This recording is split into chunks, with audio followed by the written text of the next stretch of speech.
Assalamualaikum warahmatullahi wabarakatuh. Perkenalkan, kami dari kelompok fermentasi asam laktat ingin mempresentasikan hasil diskusi kami, yaitu mengenai fermentasi asam laktat. Sebelumnya, izinkan kami menampilkan video profil kami terlebih dahulu.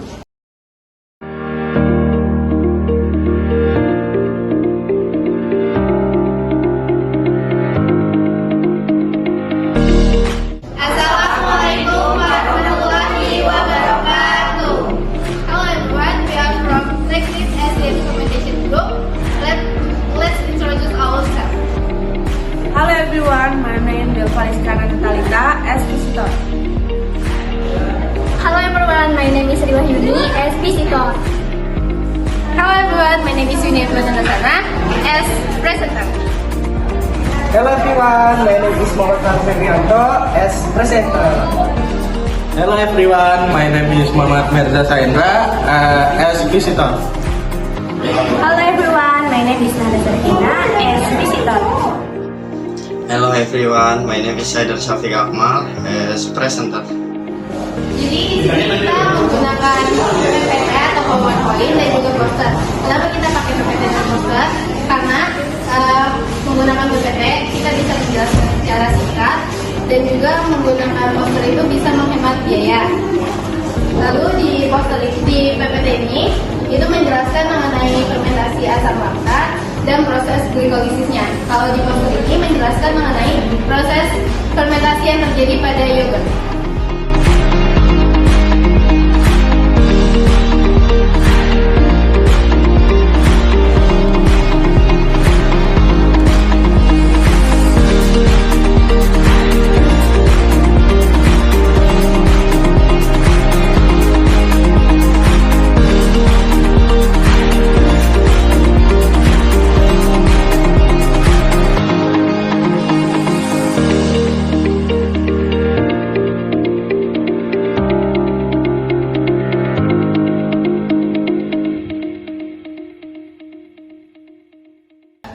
Oke, materi yang pertama yaitu mengenai pengertian fermentasi asam laktat yang akan dibacakan oleh Nahda Safina.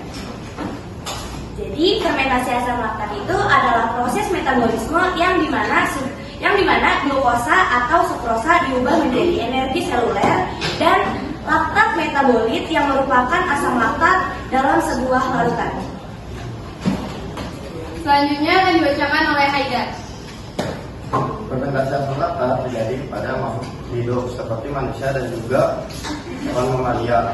Fermentasi asam laktat terjadi ketika otot tidak mendapatkan suplai oksigen namun tetap bergerak.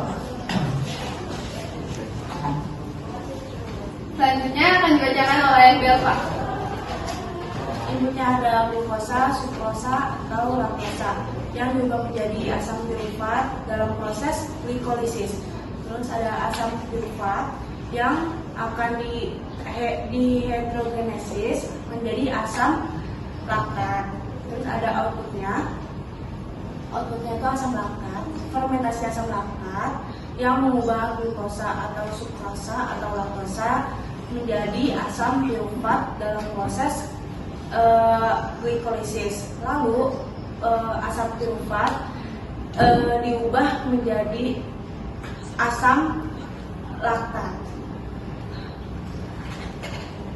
Selanjutnya ada contoh hasil produksi fermentasi asam laktat dalam kehidupan sehari-hari. Yang pertama itu ada keju, yang kedua itu ada Yakult, dan yang ketiga itu ada yogurt. Selanjutnya akan dibacakan oleh Sri. Tipe oxo.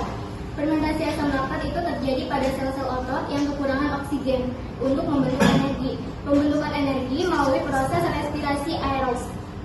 Penumpukan asam laktat yang dihasilkan oleh fermentasi asam laktat pada sel otot akan menyebabkan otot terasa nyeri, kram, dan pegal-pegal. Selanjutnya ada lokasi fermentasi asam laktat. Nah, fermentasi asam laktat ini terjadi pada sel darah merah yang ada di dalam sel-sel otot. Terjadi pada sel darah merah yang tidak bisa bernapas secara aerobik karena kekurangan mitokondria. Kekurangan mitokondria dapat menyebabkan otot menjadi lemah. Selanjutnya yaitu dari mana sih energi didapatkan? Energi didapatkan pada proses fermentasi asam laktat ini didapatkan melalui proses glikolisis, di mana glukosa akan diglikolisis lalu akan menghasilkan produk yaitu 2 ATP, 2 NADH, dan 2 molekul pirufat.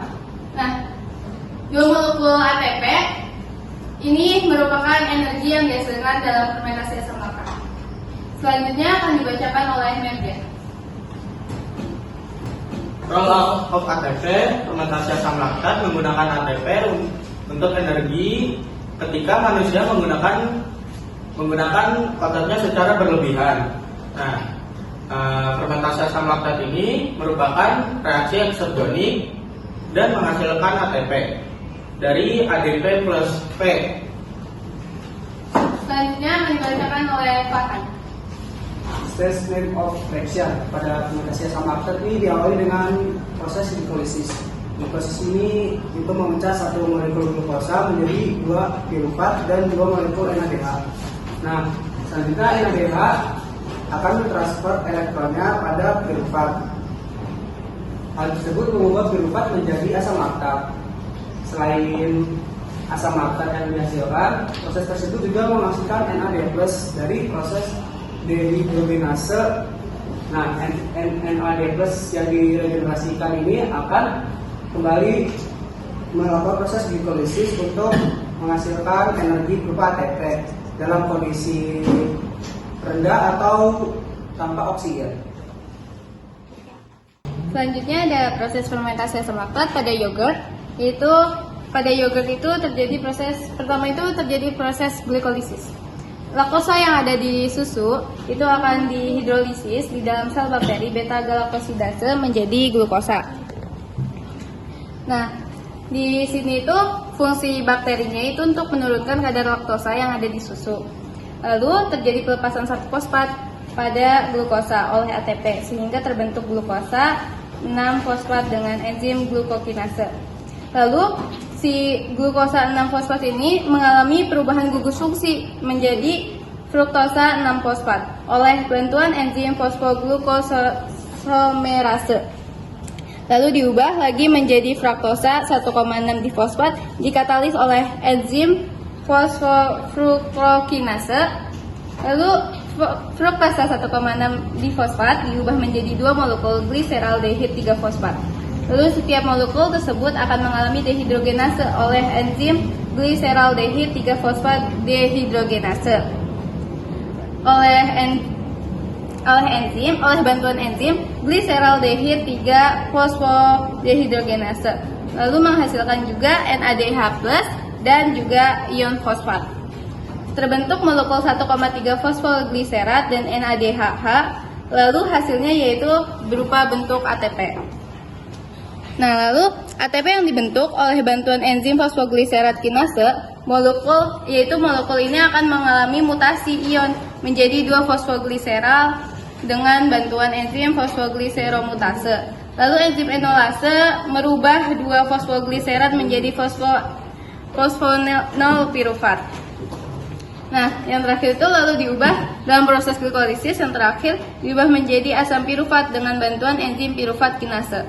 Lalu molekul pirufat ini akan diubah pada tahap akhir menjadi asam laktat dengan bantuan enzim laktat dehidrogenase. Sekian presentasi dari kelompok kami, kurang lebihnya mohon maaf. Wassalamualaikum warahmatullahi wabarakatuh.